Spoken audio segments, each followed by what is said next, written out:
All right, so how do I start this? But today I want to talk about the 4 best films I watched in March. Now, these could be new films, it could be old films, just anything I watched in March. That way, I can get into a more consistent groove, talking and reviewing movies with you guys, whether it's a new movie or an old movie, and that way I can utilize my Letterboxd, because this video is brought to you by Letterboxd. I mean, it's not really brought to you by Letterboxd because they're not sponsoring this video. This is a free promotion, and I'm bad at business. But yes, Letterboxd, free promotion. I love this site. I am logging every movie. I write a lot of quick reviews on there, so if you guys want to see what I'm watching and what my thoughts are, you can follow me at themandrew19 on Letterboxd. So I didn't watch as many movies in March that I would have liked to, but I still watched a lot of great movies, and even the movies that didn't make this list are still worth watching. All right, the 4th best movie that I watched in March is A Complete Unknown. I went into this movie with some hesitation. I think we're all aware at this point of the cliches around movie bio pictures. So I went into Complete Unknown with some hesitation. I didn't know if I was going to like it. I saw positive reviews, so I was looking forward to it. What's great about this movie is it's a movie less about who Bob Dylan is and more about what it would have been like to be caught in his wake, to witness his genius and his talent from afar, and to be enamored by it, and to also envy it. And so because of this, Mangold made a really cool choice to focus a lot of the movie on reaction shots. So much of the movie is Timothée Chalamet as Bob Dylan performing, playing, having arguments, talking to people, and Mangold cuts to a lot of reaction shots, and you see the confusion, you see the envy, and you see on their faces how they're unable to control this person who is shaking up not only the music industry, but shaking up their own lives. It's a quiet film about the uncomfortable nature of talent, not only within the person who has the talent, but the people witnessing the talent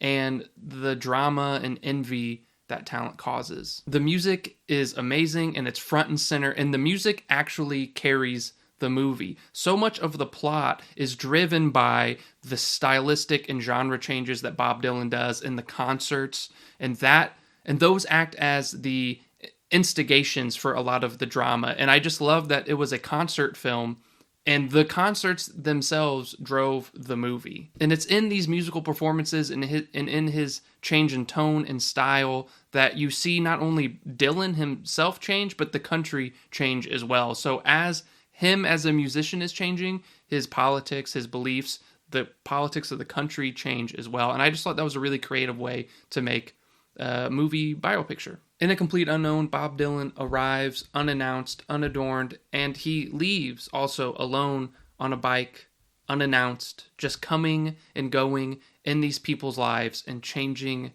everything. A Complete Unknown knows that you can't explain Bob Dylan completely, but you can experience him through his music and through the reactions of those caught up in his orbit. All right, number 3 on the top 4 films of March is Best Picture winning film, Anora. Okay, so this movie also caught me off guard. I had no idea this movie was going to be that funny. I had actually watched The Florida Project right before this because I hate to admit it, I just have never seen any of Sean Baker's films, and I know I should have. I've been seeing great things for years. I just haven't gotten into his filmography. So I just started and I watched The Florida Project, and while that had humor and heart, I wasn't expecting this much humor, and that is the biggest takeaway. The way in which Sean Baker ups the ante in this conflict between Anora and the Russian oligarch's son that she starts a relationship with is just amazing. There's so much tension and humor around the misunderstanding between the characters and who knows what and who's expecting what. And honestly, there's a point in the film right in the middle where there's this invasion where they come to get Anora's, Mikey Madison's little Russian oligarch son that she's had a relationship with. And it's literally like a Looney Tunes episode with her physical performance and how she's trying to get away from them. and all this misunderstanding. It's just hilarious. This easily might be the most entertaining film of 2024 and that I watched in March. And the only reason I don't have it higher is that there's a certain point in the second act where a lot of the scenes are repetitious and it's almost the same scenario playing out over and over again. And while the performances are great and while these scenes are often funny, it just kind of stalls narratively and it just kind of spins its wheels. But Anora absolutely deserves all the praise and awards it received, and so does Mikey Madison. This performance was amazing, and she absolutely deserved to win Best Actress. And speaking of Sean Baker and The Florida Project is the second best movie I watched in March, and this was the first Sean Baker film that I saw, and I get it. I get why people love his movies, and I get why the Academy finally rewarded him. And honestly,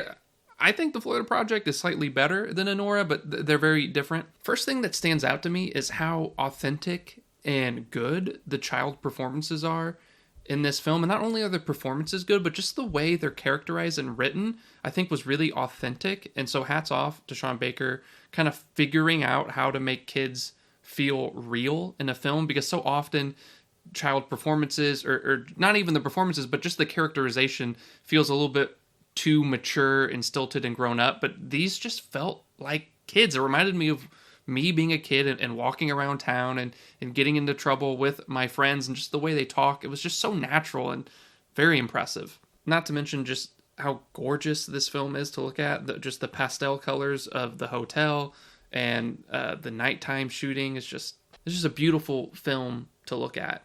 I just found this film's message and ideas really moving in how it juxtaposes this underclass family struggling in poverty in this hotel community where people are trying to just exist in America but are struggling financially, juxtaposed to right down the road, the most magical place on earth, the also most expensive place on earth in Disney World, and how those two worlds can coincide right next door in this country.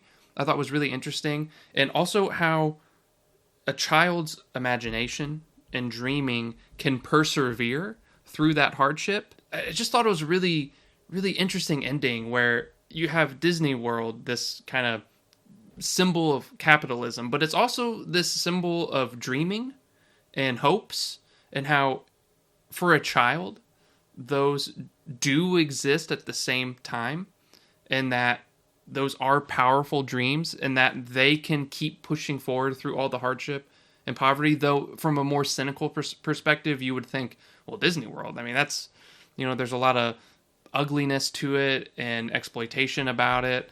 But I just thought that was really powerful. Willem Dafoe's character in this movie, just, I love that man. I love that man.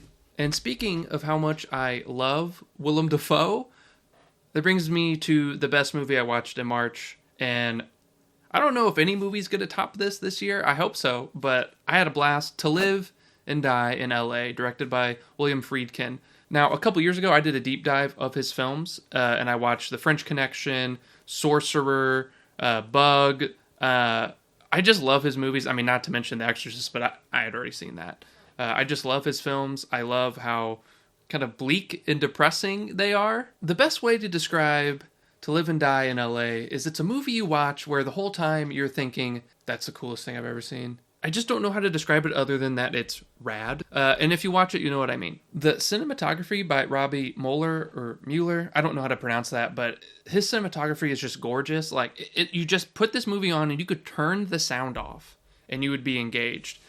He's the same cinematographer behind Paris, Texas, so he uses those like deep greens and reds simultaneously in the frame, which I just think is a really interesting look. Okay, but what's the movie about? I mean, it looks great, but what's it about? The plot of the movie is just as cool as how it looks. It's about a Secret Service agent who is trying to vindicate his partner, and Willem Dafoe plays a counterfeiter who is being chased down by these Secret Service agents. The best way I can describe the tone and style of To Live and Die in LA is it's very much a combination of The French Connection and Heat. It's kind of like, in my opinion, it's like William Friedkin's version of Heat. It has that propulsive, just energy of Heat, and the opposing cop and the opposing criminal, and how the lines between them blur very much in Heat. And as the film progresses, you realize that the Secret Service agent and his colleagues aren't motivated by some higher sense of justice or higher sense of right and wrong, though that's probably what they tell themselves. But they're actually just as thrill-seeking and power-hungry as the criminals they are chasing. And this movie just constantly catches you off guard with the way in which the violence erupts or the way in which people die. It's just a flat-out entertaining film. I cannot recommend To Live and Die in LA enough. And if you have seen John Mulaney's latest talk show, you will recognize the main song from the film. All right, those were the top 4 movies I watched in March from my Letterboxd page. Please comment below what your favorite 4 movies were you've watched in the last month, or maybe just in April, because in a month I will be compiling my top 4 of April, so maybe you can give me some good ideas of movies to watch. I've only seen 2 movies so far this month. I'm hoping maybe later today I can rectify that. But please comment below, let me know what your favorite movies are, and comment below what your Letterboxd page is. I'd love to follow you if you would follow me on Letterboxd. Also, I'm hoping this will be the start of being more active on this channel. Me and my friend, who we've done a podcast before on this channel, are trying to get that started again, so I will let you know more about that soon, and hopefully you'll see more content on this page. So please like and subscribe. I'll see you guys soon.